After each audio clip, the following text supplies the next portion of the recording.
¿Qué tal? Buenas noches, bienvenidos a Espiral. En esta serie que estamos llevando a cabo sobre la posibilidad de que México se convierta en una de las 10 potencias del mundo, hemos encontrado argumentos favorables alrededor de esta hipótesis, pero otros que son francamente una limitante.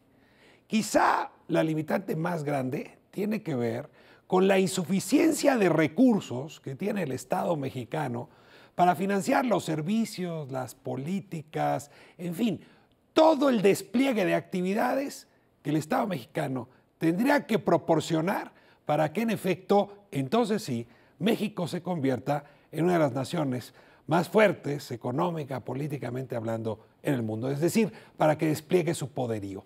Y eso tiene que ver fundamentalmente con el tema fiscal o el tema hacendario. Si el Estado no cuenta con recursos, si cobra tan pocos impuestos, si los cobra sobre unos cuantos y si no hay cuidado en el gasto, en su eficiencia, no hay manera en que el país crezca y se desarrolle a la estatura que le tienen prometido. En ese sentido, la reforma hacendaria con los temas fiscales que se tiene prometida por el Pacto por México para este año o principios del año que entra, se nos vuelve un asunto clave, coordenada fundamental de la potencia mexicana. Desde esta perspectiva nos preguntamos hoy qué tipo de reforma hacendaria y con qué características. Nos acompañan a Espiral especialistas de la mejor calidad que alrededor de una discusión en el contexto de la reunión anual en el Distrito Federal del Instituto Mexicano de Ejecutivos de Finanzas, del IMEF, nos proporcionaron buena parte de su diagnóstico, sus claves, su discusión a propósito de la reforma hacendaria. Tenemos hoy un programa distinto, a final de cuentas con un contenido que nos es indispensable para continuar con esta serie que hemos ido sosteniendo sobre México y su posibilidad de volverse potencia mundial. Comenzamos.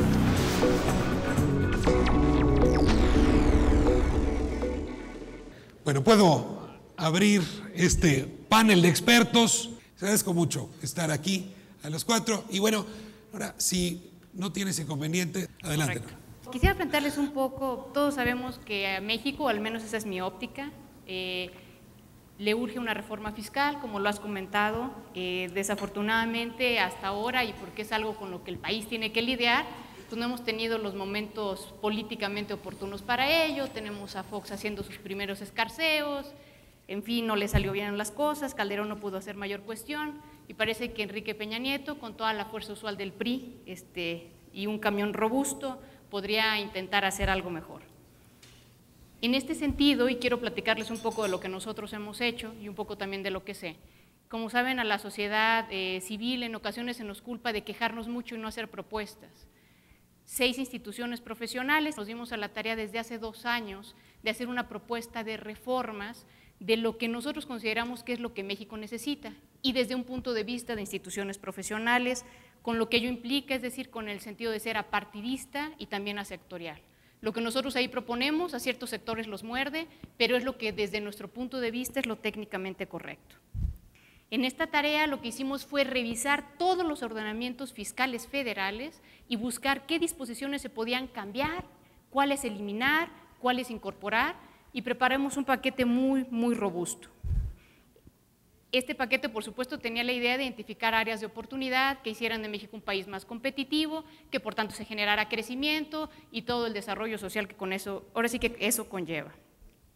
En esta tarea nos dimos cuenta, porque analizamos varios regímenes fiscales de países miembros de la OCDE, que es donde nos gusta compararnos más, nos dimos cuenta que en términos generales muchos países tienen una base tributaria amplia, que nosotros no tenemos, tienen un impuesto a las rentas relativamente competitivo, que a una tasa anterior del 28% México no está tan mal, y han descansado en los últimos años de manera importante en impuestos al consumo, con el fin de gravar a quien más pueda consumir. Tomando todo esto en cuenta y lo que nosotros consideramos que es lo que México necesita. Quisiera comentarles un poco los ejes rectores sin de ninguna manera entrar al detalle, porque no es motivo de este panel, como nos dijo claramente nuestro moderador. Nosotros queremos ampliar la base tributaria. Ha habido estudios que indican que la informalidad ya forma más del 60%, que es una cosa increíble para un país. En materia de impuestos sobre la renta, por supuesto, por decirles algo muy sencillo, creemos que una tasa arriba del 28% no es competitiva en ninguna parte del mundo si queremos atraer inversión. Creemos que sí, sin duda, habrá que eliminar 2 que 3 regímenes especiales, no el de consolidación fiscal, por cierto, que ahí ojalá que alguien nos diera la oportunidad de debatir con el gobierno para explicarle por qué no es un régimen preferencial, dadivoso, donde todos los empresarios abusan, sino todo lo contrario. Eliminar el IETO y poner un impuesto mínimo, más como lo teníamos como el impuesto al activo, que sí sea complementario. Generalizar la base del IVA de manera más importante. Sabemos y hay muchos estudios de varios de los que están aquí sentados que indican y que apuntan que el IVA y sus tasas tan preferenciales es un impuesto altamente regresivo, tendremos que echarle una mano ahí. Reformar el esquema constitucional y de la ley de coordinación fiscal. Es terrible que hayamos mal acostumbrado a los estados a que levanten su manita, reciban participaciones y que no se dediquen a la terrible labor de cobrar impuestos. Lo que ellos cobran es raquítico. Tenemos que simplificar las disposiciones fiscales y darles permanencia. La realidad es que no saben qué vergonzoso sentarse con un inversionista que hoy quiero invertir. ¿Y cuánto va a ser la tasa en los próximos años? Pues no sé, mira, el año pasado decíamos, si llega el PRI, a lo mejor esto, si llega el PAN, quién sabe si esto otro, si llega el PRD, pues quién sabe. En fin, la realidad es que eso es vergonzoso, el no tener permanencia en las disposiciones fiscales. Nadie compra más leyes que los fiscalistas. Todos los años hay una nueva ocurrencia interesante y atractiva a decir del Ejecutivo en turno.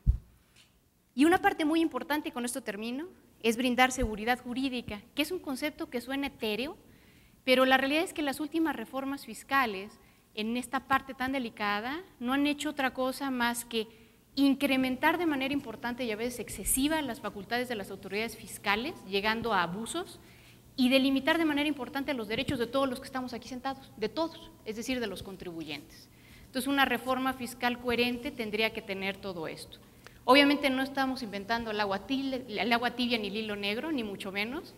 Lo que creo que es valioso de esta parte que hicimos en el grupo de los 6 es que más allá de estos ejes rectores que todos ya no lo sabemos y que no es nada nuevo, es un paquete de reformas donde artículo por artículo está desglosado qué se necesita hacer, que en ocasiones no escuchamos. Lo que acabo de decir lo escuchamos en todos lados, pero aterrízalo, eso ya está aterrizado con estos ejes. Bueno, muchas gracias. Le paso la voz a Fausto Hernández. Una de las cosas que acaba de mencionar Nora es que se han intentado reformas fiscales. Ella se fue a Fox porque es muy juvenil, pero mucho más atrás también se han intentado y casi todas ellas no han llegado, digamos que, a un buen puerto. Mi impresión es que no han llegado a un buen puerto por lo siguiente. Déjenme poner un ejemplo bien coloquial, bien burdo.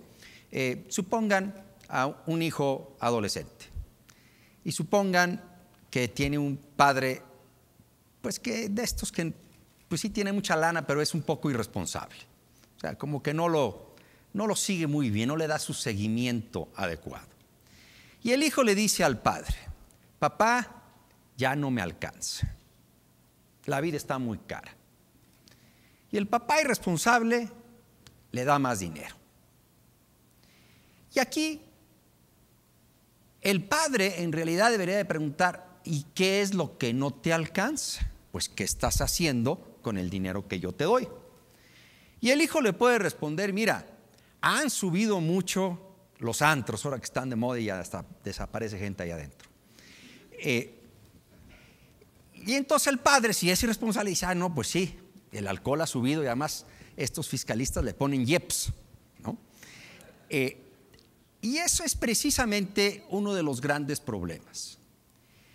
El gobierno está pidiéndole más dinero a la ciudadanía, que es el padre, pero la ciudadanía sí es responsable, a diferencia de este padre irresponsable. La ciudadanía le pregunta al gobierno: ¿y por qué no te alcanza? Y el gobierno siempre responde: Pues porque con respecto a otros países yo recaudo muy poco. Si ese es el motivo, pues estamos amolados. Es muy distinto a que el padre le diga, a ver hijo, si te pones a estudiar, te voy a dar un iPad para que bajes libros electrónicos. Te voy a dar una cuenta para Amazon para que sigas bajando libros electrónicos.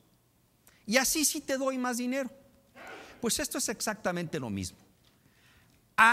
El ciudadano, el gobierno le tiene que decir, yo voy a cambiar la manera como estoy gastando mi dinero. Voy a cambiar la política pública que hasta el momento no ha dado resultado. Decía el licenciado Ruiz de Oyoqui, el contador, que no podemos, si seguimos haciendo lo mismo, no podemos tener progreso. Pues obviamente que si el gobierno quiere seguir haciendo lo mismo que ha hecho hasta el momento, pues no va a poder tener progreso. Hay que cambiar. Y aquí es donde yo sí creo que hay una oportunidad en este momento, en que si logramos un cambio del lado de la política pública, es probable que haya una coyuntura en que la ciudadanía le pueda firmar el cheque. Yo creo que han fallado porque el gobierno no ha dado indicios de que quiere cambiar la manera como hace política pública. Y es tiempo, creo yo, de que el gobierno nos ofrezca una nueva alternativa. Creo que estamos en esa coyuntura. Seguiremos discutiendo en un rato cómo o de dónde sacaría yo ese dinero, pero creo que por aquí lo puedo dejar. Presiona 4 minutos exactos. Muchas gracias. Isaac, te paso mi acordeón y sácate. Gracias. A medida que van pasando los panelistas, la cosa se vuelve repetitiva, ¿no? Yo diría que hay 5 aspectos básicos, 4 o 5 aspectos básicos cuando hablamos de la reforma hacendaria, ¿no? La primera es si las finanzas públicas están sanas, ¿no? Y aquí lo que tenemos es, bueno, es cierto, como ya lo mencionó Nora, lo mencionó Fausto, el gobierno mexicano, el gobierno federal mexicano, tiene una base tributaria muy baja, una recaudación tributaria muy baja, es la segunda más baja de América Latina, después de Haití, ¿no? ¿Importa eso? Igual sí, igual no, pero de que es baja, ¿no? Si no queda en la menor duda. El segundo punto es, lo que ya mencionó Fausto, es el gobierno es un niño irresponsable, tira los recursos, es un desperdicio inmenso de recursos por parte del gobierno en programas que no deberían existir o en programas que, aunque deban existir, se ejercen mal, se ejercen de manera ineficiente, ¿no? Lo que implica un desperdicio enorme de recursos tributarios y no tributarios que el gobierno ya captó. El tercer punto es algo que mencionó Nora, la coordinación fiscal. Tenemos 32 virreinatos en este país, 31 gobernadores y un jefe de gobierno que gastan de recursos que les provee la federación a través de participaciones, a través de transferencias, sin un esfuerzo propio de recaudación y sin rendición de cuentas. Es un gran problema. Y el cuarto punto, yo diría, lo dejaría en 4, es que el sistema tributario actual, el diseño del sistema tributario actual, no es el adecuado, no es el eficiente para generar crecimiento económico, que es lo que queremos, ¿no? Los incentivos que se derivan de cómo están diseñados los impuestos en México castigan la inversión, castigan el trabajo y castigan el ahorro, ¿no? Todos en el margen, ¿sí? Por lo tanto, se requiere un cambio, no necesariamente desde el punto de vista recaudatorio, pero sí desde un punto de vista de cambiar los incentivos que se derivan del sistema tributario mexicano para promover mayor trabajo, mayor ahorro y mayor inversión, ¿no? Apostarle nada más a la parte recaudatoria de una reforma, yo creo que es un error, es un grave error, porque darle 5 o 6 puntos más de gasto al gobierno implica 5 o 6 puntos más de desperdicio de recursos, ¿no? Yo creo que lo dejo ahí. Gracias, Isaac. Le paso ahora la palabra a Jorge Chávez Presa. ¿Qué tal? Muy buenas tardes. Yo quiero centrar estos 4 minutos si puedo, en tres preguntas. ¿Por qué? ¿Para qué? ¿Y para quién? ¿Por qué la reforma de la hacienda pública? ¿Por qué no una reforma fiscal? Yo creo que ya estamos hartos de misceláneas fiscales. Es ver cómo aumentar impuestos o crear nuevos impuestos, YETU la última edición y así sucesivamente. Por ahí no va la cosa. Lo que yo creo que tenemos que comprender es ponernos en el contexto de lo que estamos viviendo. El país no está creciendo a tasas bajísimas, especialmente el ingreso per cápita está creciendo a tasas que necesitamos más de 120 años para que se duplique, ¿no? Entonces eso es inaceptable socialmente. Y luego por el otro lado tenemos a 52 millones de pobres.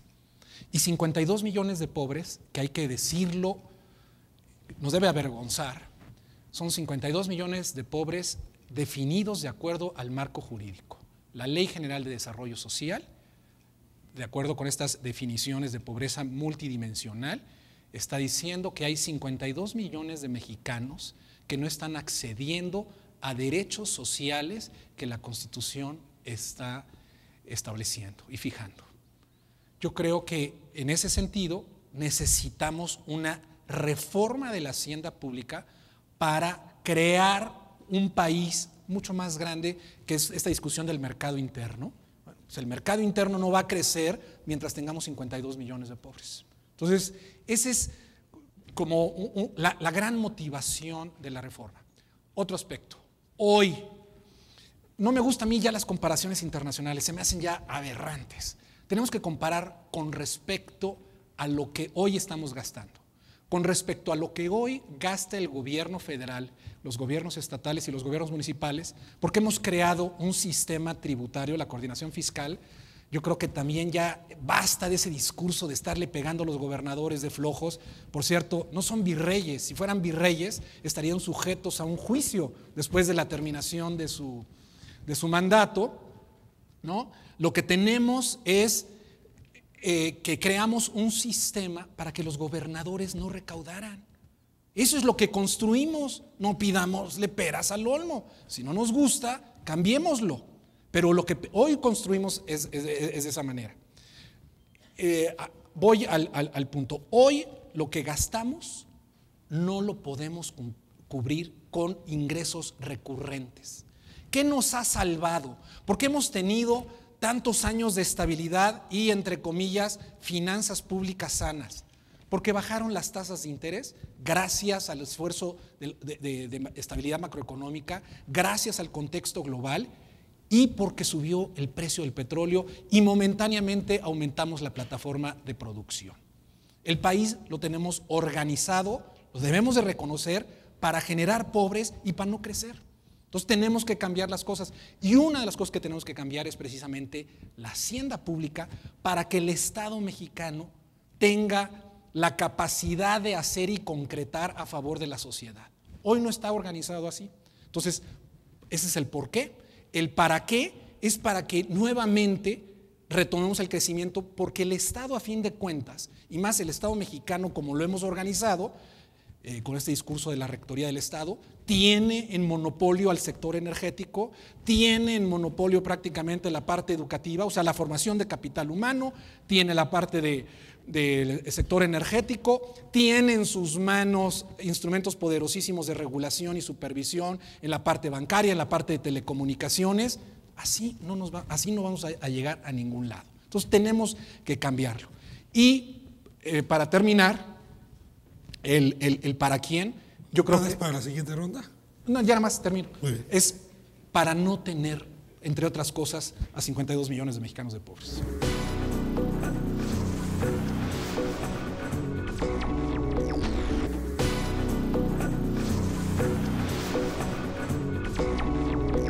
Voy a abrir con la primera pregunta ya de debate.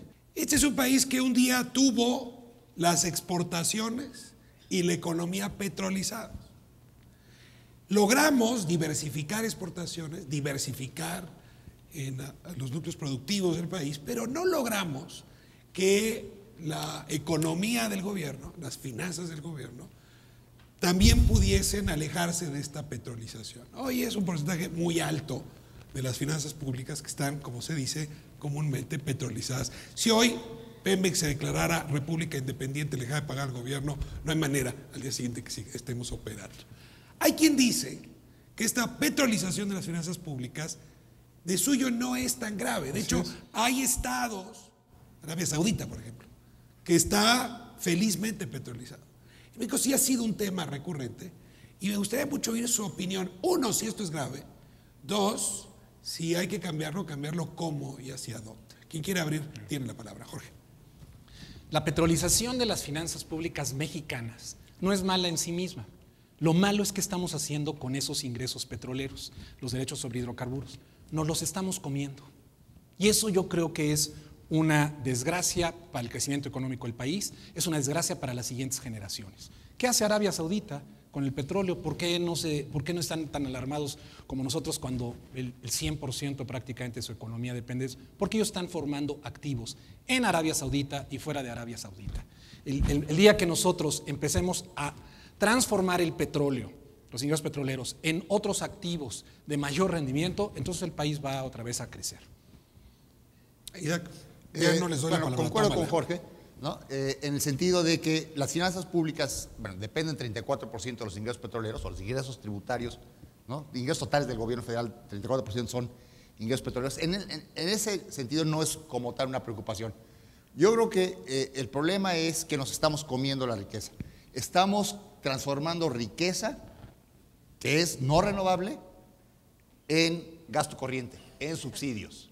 No estamos invirtiendo en el capital productivo de la economía, no estamos invirtiendo en infraestructura, no estamos invirtiendo en capital humano, en lo que se requiere, el monto requerido, en calidad de ese capital.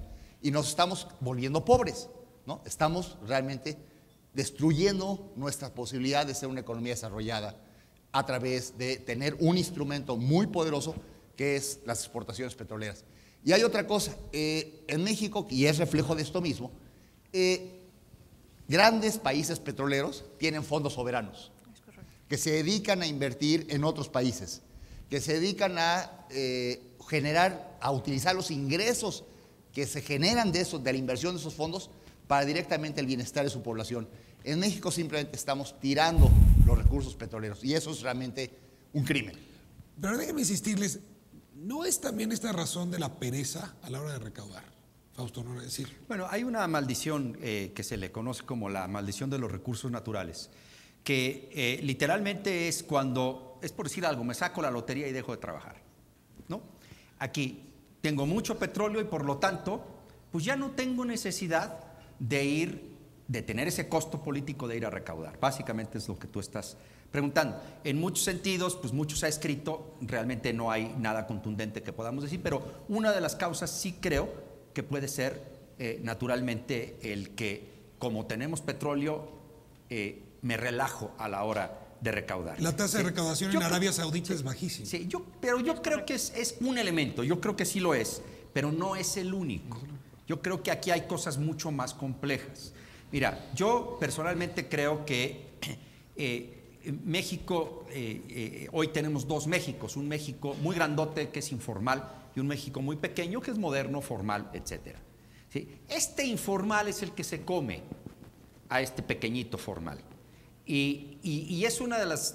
mientras no podamos resolver el problema de la informalidad, va a ser muy difícil, muy difícil que podamos tener una mayor recaudación. Y de aquí que se tiene que recurrir y comerse ese petróleo. En muchos sentidos también, déjenme ser provocador, pues dado que todos estamos de acuerdo, pues al menos déjenme ser un poquito provocador. Igual y esa renta petrolera nos ha servido para una cierta estabilidad política y social. Completo nada más la pregunta, Nora. Por un lado... Que yo no estoy de acuerdo, por cierto, pero lo estoy provocando. Mira, no sé en qué época de la historia mexicana hablas, pero te puedo asegurar que en algunas sí. Sí, por supuesto. Algunas sí, ¿no? Probablemente en los años 80. No, porque los este años gran 70. Mexicote es un... A ver, tenemos un cliente cautivo, ¿no? Un causante cautivo, que es Pemex. Y luego imitamos el asunto. Ahí no estamos de acuerdo. Ver, los recursos no son de hacer una Pemex, pregunta. Ricardo. Los recursos no son de Pemex. Me encanta que me la respondas, déjame una respuesta. Y por el otro lado, muy pocos causantes que Hacienda tiene también cautivos. Es decir, no ha hecho mucho el Estado por ir por nuevos causantes, por ampliar esa base. Ahora sí. No, claro, digo, nada más para continuar. Sin duda el tema del petróleo ha hecho esta pereza que tenemos de no buscar otras formas de recaudación. La realidad es que sí tenemos que vernos creativos en cómo incorporar a la formalidad a todas estas personas. Y creo que una parte muy importante que quizá me gustaría resaltar es la percepción que hay en la población en relación con lo que se hace con los ingresos, la percepción que hay de ¿para qué pago impuestos? Para que luego escucha a gobernadores diciendo que tienen yates y tienen casas en el extranjero, es una percepción muy importante que quizá no sea vital, pero que sirve de excusa para muchos contribuyentes que están en la formalidad, de decir, ¿para qué quiero pagar impuestos? ¿Para que se los roben? Entonces, esta parte, más allá de la cuestión de Pemex y cómo despetrolizamos los ingresos, tendríamos que generar una percepción, que un poco ya se mencionaba, de que esta nueva administración va a ser algo inteligente, sensato y va a rendir cuenta con eso que nos va a pedir a todos los demás.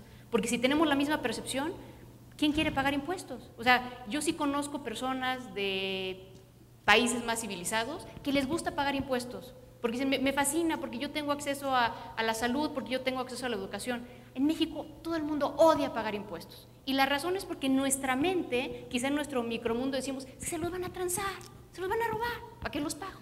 Valdría la pena que trajeras a algunos de estos a migrar a México para que nos enseñaran. A ver si nos contagian. A ver, tus amigos, Jorge, tenías esta. Sí, yo creo que de lo que se trata como sociedad, como país, nos tenemos que organizar para aspirar a un fin superior y por el otro lado evitar con el destino del gasto que se roben el dinero, ¿no? o que se use mal. Creo que en ese sentido algo en lo cual podríamos crear un país mucho más incluyente es que el país disponga de un sistema de protección social universal al cual puedas tener acceso a la salud, a un seguro de vida y a una pensión mínima que no te quite los incentivos a trabajar.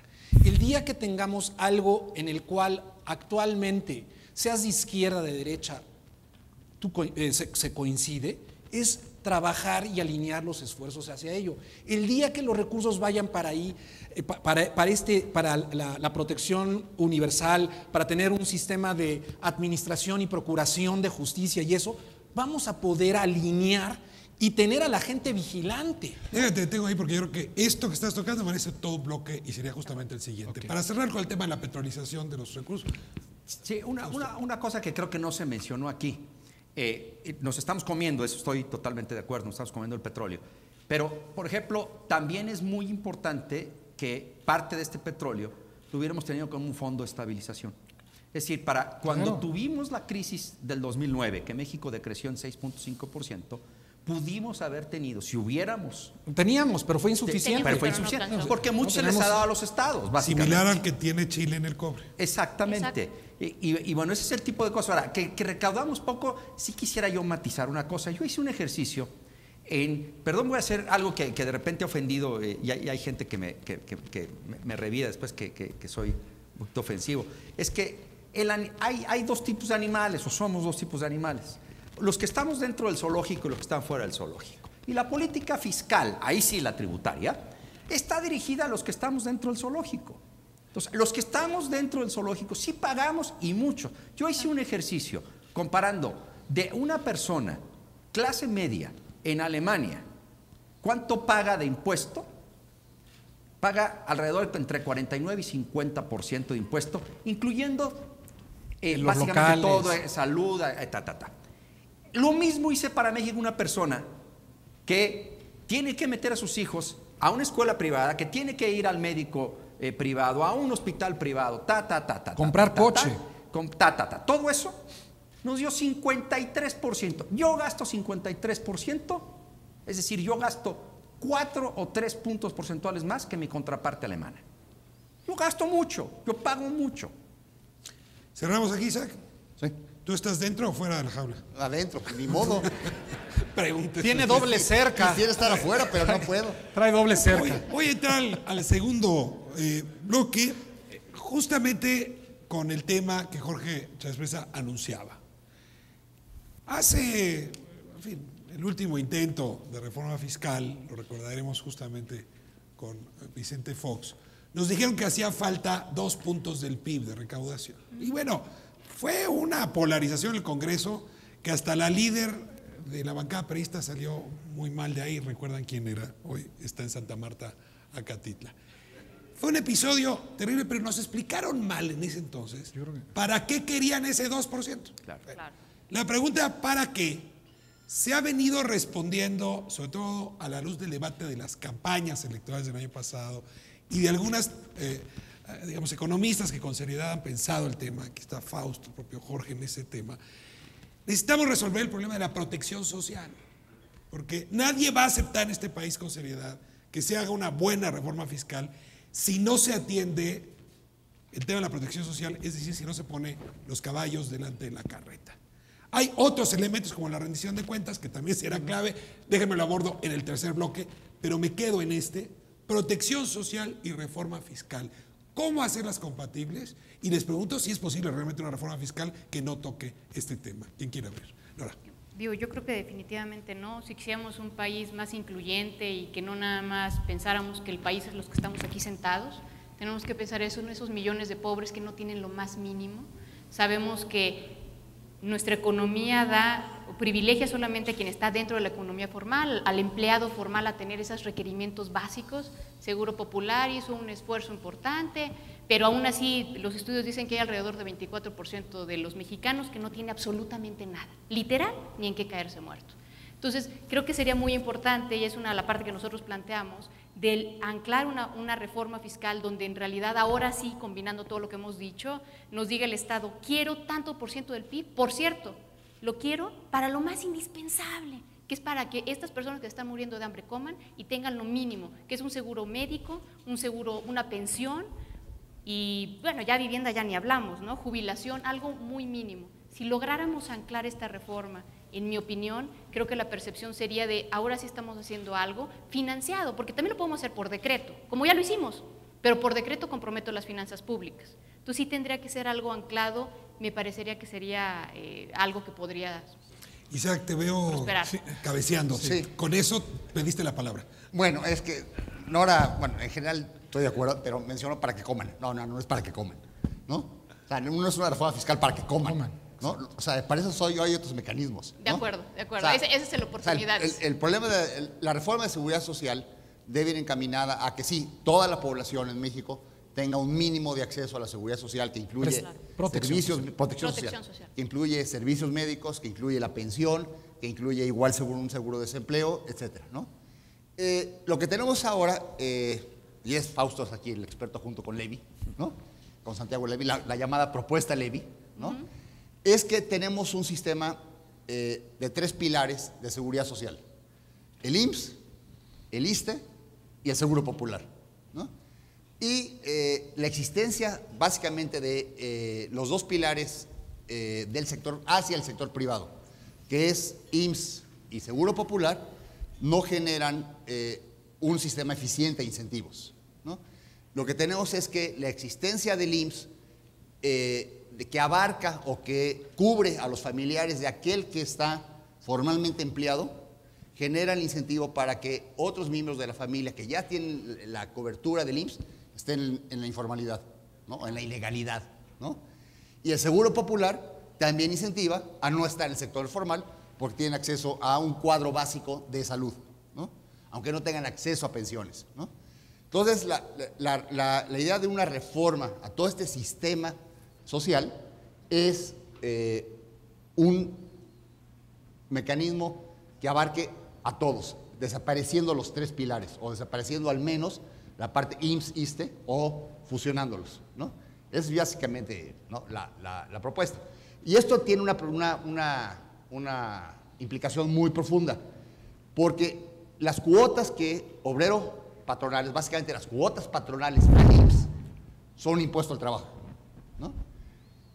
Una empresa, por cada peso bruto que paga de salario a un empleado, le cuesta 1.30 o 1.35 por lo que tienen que pagar al sistema de seguridad social que incluye IMSS, Infonavit y SAR, ¿sí? Y el trabajador recibe en el margen 80, 70 centavos de un peso bruto que le fue pagado. Entonces es un impuesto de casi 50 centavos. Es enorme.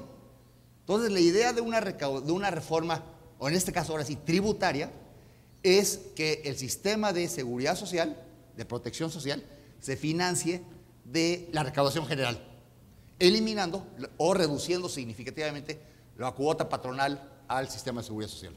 Jorge, Fausto para Lucio. Sí, déjenme insistir, digo, para reforzar esto, insistir que yo siempre defino, tenemos dos Méxicos, un mexicote y un mexiquito. El mexicote es el informal, es el obsoleto, es el poco moderno, y el formal es un México muy moderno, que paga impuestos y que no le pide nada a nadie en el mundo. Uno puede visitar plantas, todos aquí hemos visitado plantas que son impresionantes a nivel mundial.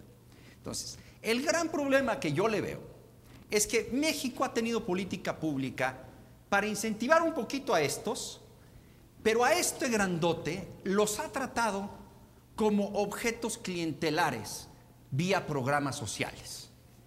Lo que necesitamos es a este mexicote integrarlo a este mexiquito. Y esta propuesta de protección social va encaminada un poco por lo que decía Isaac, a eso. Digamos que es por primera vez que estamos teniendo una propuesta. ¿Cómo le hacemos para integrar este mexicote? No para verlos como objetos, por supuesto que tiene un elemento de justicia social, pero también tiene un elemento de eficiencia económica. Es decir, de integrar. No es suficiente, pero es una buena parte que por primera vez podríamos tener una política para integrar este mexicote informal, poco productivo, a este México más pequeño. A ver si entiendo bien. La idea es que en lugar de pagar a la entrada, la empresa cuando contrata al trabajador, pudiera estar pagándolo con impuestos generales. Hasta ahí entiendo, no hay mucha discusión entre ustedes. Pero cuando la pregunta es, vía valor agregado o vía impuestos sobre la renta, esto se nos vuelve, digamos, le falta aceite a esa conversación. Entonces, si me ayudas también de una vez a ver con qué impuesto general o a qué impuesto general nos estamos refiriendo. Yo creo que, Ricardo, resumir la reforma para construir el México con esta visión que habla Fausto, en la cual yo creo que los que estamos en este panel la compartimos y seguramente todos ustedes también la comparten, porque todos queremos un México con un mercado interno mucho más grande. O sea, cuando hablan del mercado interno pequeño, pues es este México pequeño y luego está el otro mercado, el México informal, que no te va a dar mucho, ¿no? Entonces, lo que cuesta este sistema de protección social necesita del IVA, necesita de eliminar las exenciones, regímenes especiales que hay en el impuesto de la renta, porque todavía las hay. Simplificar, desde luego, pero necesitamos también ver precios y tarifas del sector público y necesitamos revisar 273 programas sociales que están consumiendo un dineral cuando sabemos que hay 4 programas sociales que sí son altamente efectivos. Entonces, es una revisión integral en la cual también tenemos que analizar los recursos que están recibiendo los gobiernos estatales, a los cuales tenían al principio una gran motivación de administrar el sistema de educación del país y de repente la perdieron. ¿Por qué en 1992 sí tenían esa motivación de administrar el sistema de educación? Porque podían hacer uso de las economías que iban generando. Una vez que se las acabaron, entre otras cosas porque la demanda fue creciendo, ya casi ahorita le están diciendo al gobierno federal, te devuelvo la educación básica, ¿no? Por el otro lado, nos quejamos del impuesto predial. Bueno, en la Ciudad de México yo creo que sí tenemos que quejarnos, ¿no? ¿En qué colonia vives? Vivo en el sur, ¿no? Entonces pagamos demasiado para tener calles llenas de hoyos, ¿no? Tener que pagar nuestra seguridad, tener que pagar para recolección de basura, pero en fin, en otras partes del país tiene que recaudarse del impuesto predial también, ¿no? Todo depende de qué país queremos construir. Si queremos seguir teniendo el país como está organizado, que no va a ser de alta productividad, que no va a crecer, con grandes desigualdades, sigamos haciendo lo mismo. Queremos un país diferente, cambiamos las cosas. Y eso empieza por la hacienda pública.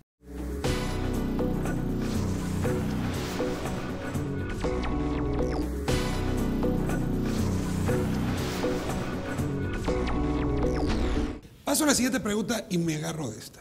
¿Ustedes ven condiciones entre los dirigentes de los partidos, en el Congreso, en el ánimo de las fuerzas que participan en la conformación de una decisión tan importante como la hacendaria? ¿Ven condiciones hoy para alinear los astros y sacar adelante un desafío del tamaño en el que ustedes están planteando? Yo sí lo veo, perdón, Ricardo. Yo sí lo veo, y curiosamente este incidente de Veracruz movió el tapete fuertemente. Y yo creo que una de las cosas que los políticos tienen que ponerse de acuerdo es: no se vale hacer uso de los recursos públicos para efectos electorales. En la reforma que se hizo con el presidente Zedillo, se metió dinero público, precisamente para evitar eso, para evitar que entrara el dinero de crimen organizado, ¿no? Si los políticos no respetan esa regla fundamental y no se van con todas hasta las últimas consecuencias, nuevamente impunidad, no va a haber condiciones. Sí va a haber condiciones, si ya cuando menos. O sea, tenemos que privilegiar que la competencia electoral sea por esa capacidad de propuesta y esa capacidad de ejecución de la propuesta. Hoy no está siendo privilegiada así, o al menos entre los políticos siguen usando recursos públicos. Díganme los tres que coinciden con esta visión. O que están escépticos o que creen que están en un momento. Yo pensaría que hay las condiciones, sin embargo soy escéptica en que la reforma no termine siendo, por no tener todas las condiciones, nuevamente una miscelánea fiscal. O sea, me temo mucho que terminemos aumentando o quitando la tasa cero del IVA, o sea, que sea una reforma simplona. Vamos a quitar la tasa cero del IVA, a poner una canastita básica, vamos a pegarle a esos malditos que consolidan fiscalmente y vamos a eliminarla, otro 2 que 3 regímenes especiales y ya tenemos la gran reforma hacendaria. Eso es, tengo escepticismo en ese sentido. Ojalá hagamos algo como todo lo que aquí se ha mencionado, que es muy valioso, y no nada más otra miscelanita, ¿no? Mira, simplemente déjame coincidir con Nora.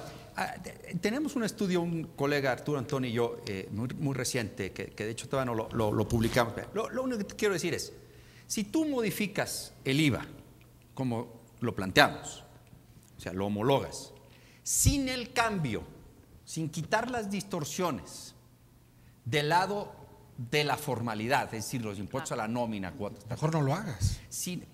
La productividad no solamente no aumenta, se cae. Wow. La única manera en que va a aumentar la productividad es si haces lo que estamos proponiendo. Esa sería la primera. Por eso es muy difícil transmitirlo. Segundo, tú decías una gran convención. Mira, más allá de las convenciones, los historiadores, Jaime Aboites, que seguro conoces, él habla de la tercera convención nacional hacendaria. Él la narra en su libro como un gran fracaso. Y es un gran fracaso porque yo creo que le faltó a Fox leer ese libro. Y ese otros nada tantos. más. Ese libro Y nada otros más. Bueno, tantos, sí. ese libro. Alguno de Borges. Sí. Lo que Aboites nos dice, mira, el gran problema de la convención hacendaria es que le das mucho tiempo a la gente a bloquear. Sacas tus cartas y entonces los grupos de interés se reacomodan y te lo bloquean. Entonces, yo personalmente, también como veo que están sacando la reforma en lo oscurito, creo que es respondiendo a esto, digamos, nos estamos yendo al otro extremo. Pero también creo que es lo que el ambiente político nos está obligando a hacer, que hacerlo en oscurito, no decir nada. Aquí nos vinieron a decir que va a haber una energética, pero yo no supe qué dijo, porque no dijo nada, digamos, pero está bien, o sea, yo creo que es la instrucción que traen, no decir nada, para que pase después, ¿no? Entonces, igual y está bien como estrategia, no la estoy criticando, al revés, estoy diciendo, bueno, igual y no está mal, no lo sé, pero lo que sí te puedo decir es que la reforma fiscal o se hace este año o caput. Isaac. Bueno, yo me iría un paso atrás, ¿no? Otra vez se metió en medio, lo que ya mencionaste, la reforma política electoral, ¿no? Y el pleito que se trae en el PAN, particularmente en el PAN, ¿no?, entre los calderonistas y los maderistas, ¿no?, pueden descarrilar todo. Porque en la posición que ha subido el grupo calderonista dentro del PAN en el Congreso de la Unión, particularmente en el Senado, es: no se aprueba nada más, absolutamente nada más, si no pasa la reforma política, ¿no? Y no nada más es la energética y la tributaria o la fiscal, es: no pasa la secundaria en educación, no pasa la secundaria en telecomunicaciones, no pasa la financiera. O sea, nuevamente tenemos un sistema político que vive del chantaje, que nos chantajea a todos los mexicanos una y otra vez. ¿Dónde está la reelección? No, eso no se discute. O por lo menos Peña Nieto dice que no. Y Camacho que nos dice: yo no, tampoco, ¿no? Entonces, eso es para mí, desde el punto de vista político, el mayor obstáculo que puedo ver. Ya en detalle de lo que sería, si pasamos ese obstáculo y llegamos a una discusión abierta de la reforma tributaria, que no va a ser una reforma fiscal ni una reforma hacendaria, va a ser una reforma tributaria exclusivamente, es la polarización que va a haber, por una parte, de el PRD diciendo no al IVA, el PRI diciendo, una parte del PRI diciendo tampoco, o ahí depende de qué tanto les tuerzan la mano. ¿Y el PAN, quién sabe? La intención que al parecer tiene Videgaray, ¿no?, que yo no lo entiendo, realmente no lo entiendo, que tiene Luis, de una reforma fiscal, recaudatoria, para redistribuir, ¿no? Eso es muy peligroso, porque eso es… ¿Para distribuir a qué? ¿A quién sabe? ¿Quién? Para ¿A quién sabe? redistribuir. Que ese fue el error de Fox. Para redistribuir, ¿no? Esa es la palabra, son las palabras de Luis. Pues son las palabras, ¿no? son las palabras de la reforma fiscal, de Fox. Una reforma Para fiscal copetear para de nuevo. Para copetear. Esa fue la Y eso puede llevar, y por eso fracasó Fox. Y eso puede llevar a tasas marginales del impuesto sobre la renta arriba del 30%. De acuerdo. ¿No? Vamos, porque ya lo ha dicho, vamos a quitarle a los ricos para dárselo a los pobres. ¿Esa es la reforma tributaria que está pidiendo o que va a mandar al Congreso? Mi impresión es que se va a ir por IVA, pero no va a cambiar todo lo demás del otro lado y vamos a terminar Ahora, como Fausto, dicen ahora. termino nada más este bloque con esta pregunta y luego tengo varias del público que no cupieron en estos bloques y que quisiera hacerlas con velocidad. Ustedes vienen trabajando, cuando digo ustedes, hay un trabajo de Santiago Levy que abre una discusión muy importante y luego, a partir del trabajo que hizo el Centro Espinosa Iglesias, se juntaron economistas de distinta pinta ideológica, pues, y coincidieron en que reforma hacendaria y protección social tenía que ir de la mano y llegaron a consensos muy interesantes que en efecto podrían cambiar el rostro de los dos temas. ¿Ven a Luis Videgaray, secretario de Hacienda, cercano a esa propuesta, o Videgaray junto con el ex secretario de Hacienda la tiró al bote de la basura? Yo creo que, bueno, perdón, va Jorge, a ver. Yo lo que diría es, yo creo que no es lo que diga el actual secretario de Hacienda, es lo que el presidente Peña Nieto ya prometió. El presidente Peña Nieto prometió en su libro y luego está también consignado en el Plan Nacional de Desarrollo Y en los debates. y también está en el Pacto por México el compromiso de un México incluyente. Y un México incluyente es apegarse a lo que la Constitución nos manda. La Constitución no habla del impuesto, habla del binomio impuesto para cubrir los gastos de la Federación, el Distrito Federal, los estados y los municipios en que residan. La Constitución habla del binomio. Romper esa concepción del binomio y querer nada más hacerla por un lado está muerta políticamente, está muerta económica y financieramente y nos va. Por eso hubo ese consenso. No solo porque también el sentido común te lleva a que si vas a aportar algo es quiero estar en la fiesta.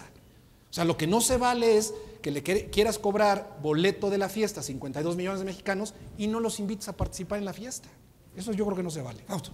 Yo creo que, personalmente, creo que tú puedes disfrazar el cumplimiento de esta promesa. Es decir, pongo IVA y por el otro lado puedo vender, que voy a reforzar y el seguro popular, que va a ser más universal, que va a incluir más enfermedades, que los mexicanos van a estar más, que va a ser incluyente. Sí, yo creo que ese puede ser un riesgo. Que sea más bien una finta y que no vaya al fondo. Así es. ¿Algo más que haya dicho sobre esto? O sea, nada más la modificación del IVA, si todo lo más se queda igual, le da al gobierno 1,5 puntos más del PIB. Sí. ¿No? ¿Y qué van a hacer con 1,5 eso? puntos. Es todo. Que no alcance para financiar, obviamente, nada Así de lo es. que prometió el presidente en la inclusión social. Nada. Pero no financia nada más. Otro tema.